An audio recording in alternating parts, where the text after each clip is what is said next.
Welcome to Jason Brown's Ups and Downs. This is our second episode, and I just want to start off by saying about a week ago, this channel had 0 subscribers and 0 videos. And now we have, I think, over 1,200 subscribers. More importantly, there are 1,200 humans. Hi, 1,200 humans that have decided that they want to be on this journey with me. And I am so freaking grateful for that. You showed up from Spain and Indiana and South Africa, the Netherlands, Germany, all over. And I am just feeling the love and support. Your comments have been incredible. There's various people that have had strokes and cancer that are joining, and we're all rooting for each other. So thank you so much. I'm feeling full of love and joy. And if you're new, welcome. I would be honored if you'd like to join this journey, that you hit the subscribe button if you feel compelled. And if you are a person of faith of any kind, I would be grateful if you would add me to your prayer lists, if that's something that you do. And also, if you could share this video with people in your faith community. I would love to have as much support from your community as I could possibly get. So, all right. So today, I am going to be with you in full presence. Nothing's prepared. I just turned on the camera and I want to see what comes to fruition. And I feel like you're here with me. I don't know, maybe you're driving or you're sitting in your cozy chair, but just the knowledge that we are together in this has me feeling complete joy. And so I want to start with purpose. For my entire life, I have worked really hard to accomplish a lot of things. I have worked my tail off to build companies, to have a successful marriage, to have a healthy and able body. I have worked my tail off at those things. But I have had most of my life this nagging sense, and maybe you can identify with this, but this nagging question of, I was meant for more.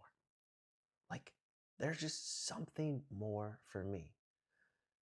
And when those two doctors in the emergency room walked into my bed area, and they said, you have pancreatic cancer, you have 2 years to live, something snapped in place. Like, like as if like all these pieces of my life, like if they're puzzle pieces, all these like random pieces that didn't make sense to me suddenly snap into place. They're this beautiful picture. And there's this sense that this moment is for me. This is my moment. This is where the past and the future come together and make sense. And I have the strong belief that my purpose on this earth, purpose zero, is to feel more loving connection than I have at any other point in my life. And I'm starting to develop the belief, and this is the question I have, and I want you to think about this because I want your feedback on this. The thought that I'm having is the purpose of every single person on this planet. Their purpose zero is to feel more love and connection today than they have at any other point in their lives. Think about that. How could it not be that each and every one of us, our core purpose is to feel more love and connection today than at any other point in our lives? Like, we are social creatures. That is the fundamental defining characteristic of us, right? Is we are emotionally connected social creatures. And if every single day we wake up and I say, my number one goal is to feel more love and connection today than I have at any other point in my life. And every single day, I'm strengthening the love connection bonds with those people around me. I'm making new connections, investing in those. It's like we're all weaving this tapestry of loving connection that's getting thicker and stronger. and more vibrant and beautiful. How could that not be our purpose? How could that not be your purpose? Again, I think we can have multiple purposes, but how can that not be the base level purpose that I have and that you all have? Maybe I'm missing something. I'd love your thoughts on that. But ever since that moment, for the first time in my life, I feel complete and utter trust that things are working out exactly the way they're supposed to. Like there's some greater plan that I don't control, that I'm just a part of, and things are unfolding exactly like they're supposed to. Which sounds crazy. Two humans just said, hey, Jason, you have 2 years left to live, which, by the way, I don't agree with. I think I'm going to live a really long life. I know we all believe that. And in future episodes, I'll get into the science of it. But I have a shot at a cure. Hands down. It's not guaranteed, but hands down, I have a shot at a cure. And I believe that I'm going to get cured. But regardless, it was that moment of giving up control. Saying, there is some greater plan, some greater purpose, something outside of myself, and everything is going to work out exactly like it's supposed to. And the illusion that is shattered for me is this illusion of control. So this week I had the first conversation with Xander and Oakley about the fact that I actually could die from this disease. Prior to this, we've been explaining all the facts of it, but we haven't really gotten into the nitty-gritty about the chance of death. And so I explained to Xander and Oakley that in every child's life, they have this time where they believe that all these things are guaranteed, right? That I'm gonna have food, I'm gonna have shelter, I'm gonna have water, mommy and daddy are gonna be alive. Like there's all these things that they just assume are guaranteed. Like the law of gravity. It just is that way. And then at some point, they learn that some of those things are not guaranteed. And in my case, my boys learned that there's no guarantee that daddy's gonna be alive. They learned that this week. And there's this illusion that a child has that gets broken and gets reoriented towards reality. But what I find interesting is that at least for me in my life, I snapped back into that childlike illusion that I'm just gonna live. I'm gonna be healthy. Of course I'm gonna be healthy. Like I've been vegan most of my life. Don't smoke, don't drink, I exercise. Like literally like the textbook of health. And this illusion that if I do all these things, I'm guaranteed to live a really long life and I'm guaranteed to be healthy, right?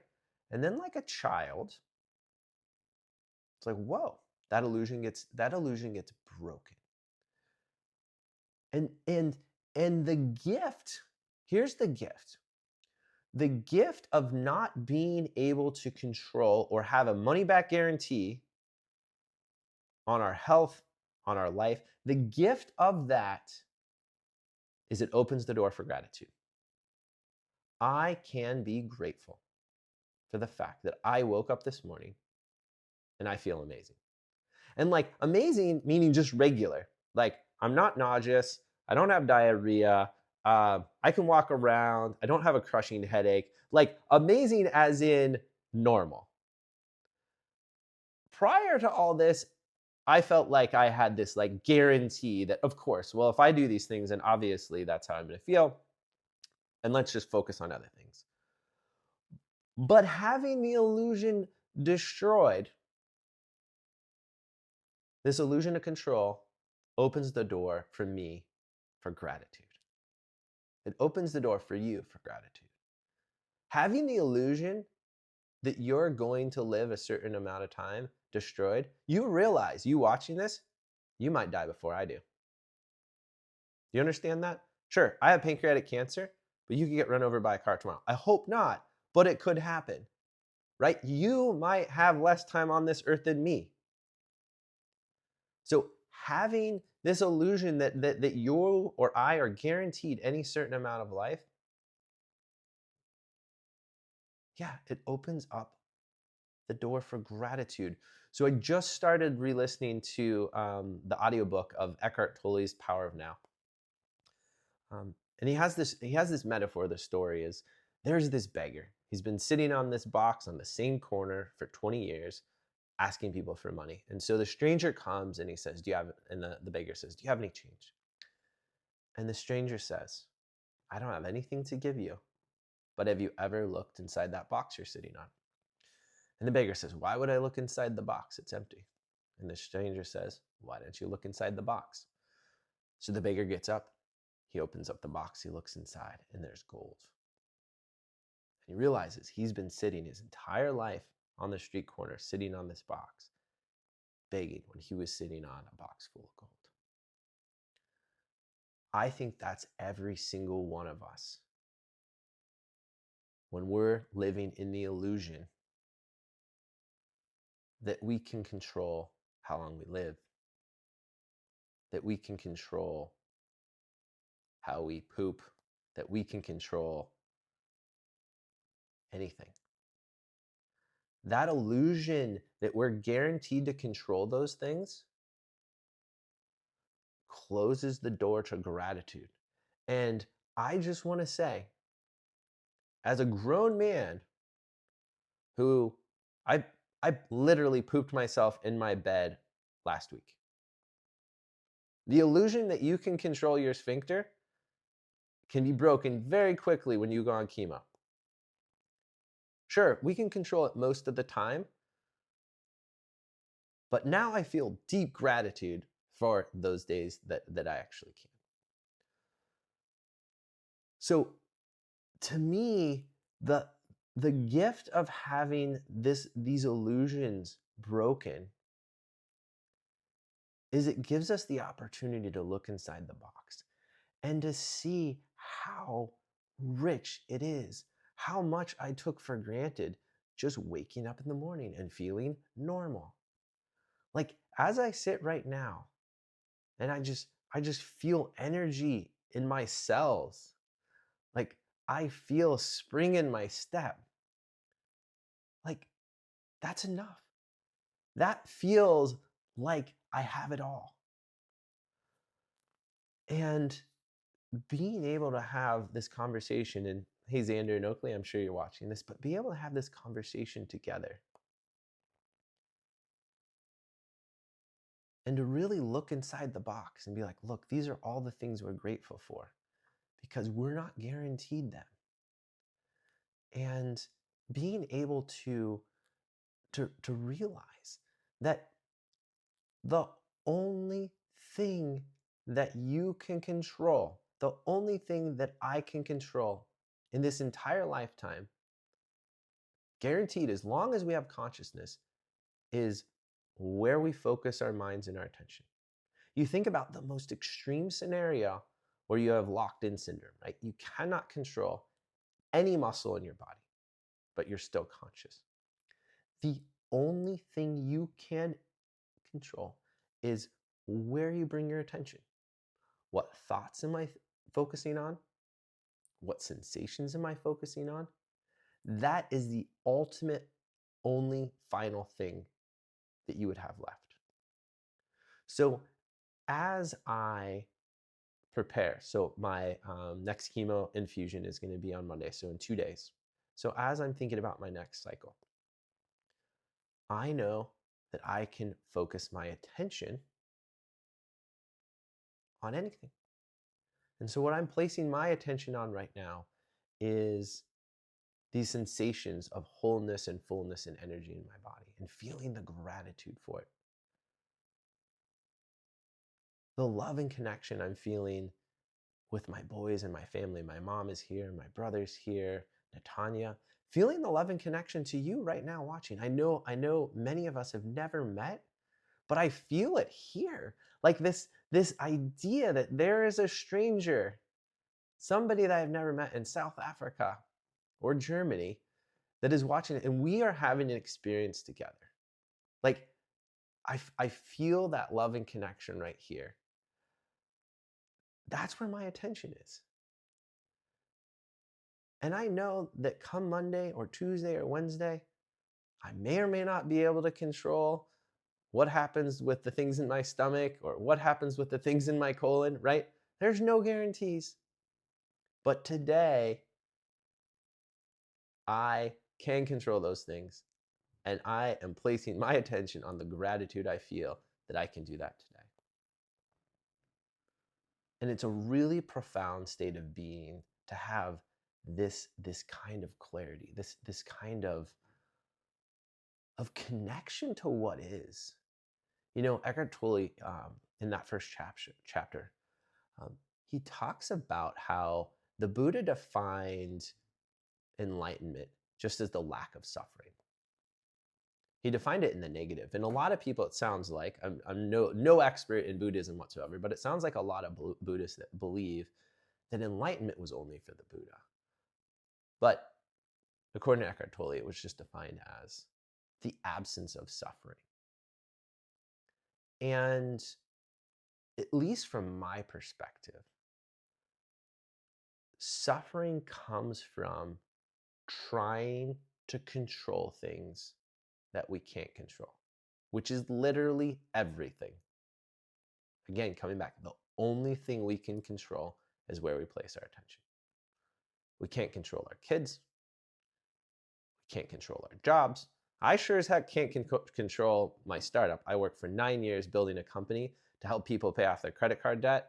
And I put my heart and soul and sacrificed much of my health and mental sanity for that, and it still failed.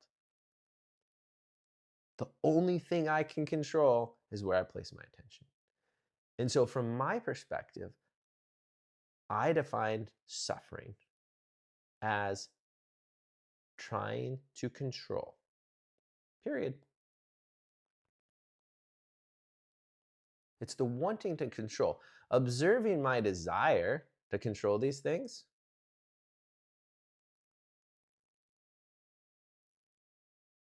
yeah, I want to control all these things, but I can't.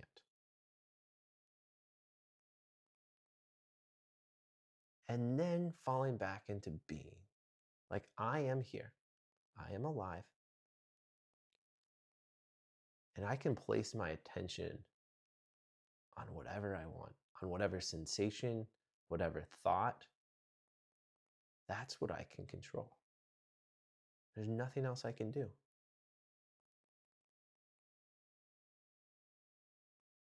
So right now, I'm placing my attention on the desire to feel more love and connection today than I have at any other point in my life. What decisions, what choices is that going to cause me to make? Well, let's think about it. I want to go for a walk with my mom. I think that'd be lovely. We're going to go for a walk. And then I want to read books with Xander and Oakley. I'm hoping my brother's in the city right now. I hope he'll come out. We can hang out. And then tomorrow I want to take Xander and Oakley and Nate and my mom. Let's go rock climbing at the gym. That's where that attention leads to. So I want to leave you with this. Is like a child, build awareness of what illusions are you believing that are totally illusions? What things are you believing that you can control that you can't? Yeah. What are the things you think you control? And how might just recognizing and observing that you are wanting to control those things. You feel the desire. I feel the desire, the want to control those. But just recognize I can't. I can't control. I can want to control, but I can't control. And if I were to shift my attention from trying to control or the illusion of believing I can control, if I were to shift my attention just a little bit, let's just say to love and connection, right? Let's say you're at the holiday party and Uncle Larry's being pretty annoying and you're wanting to control Uncle Larry. You're wanting to make him shut up. You're wanting to make him stop talking about politics. You're wanting him to go away. You're wishing he didn't talk loud.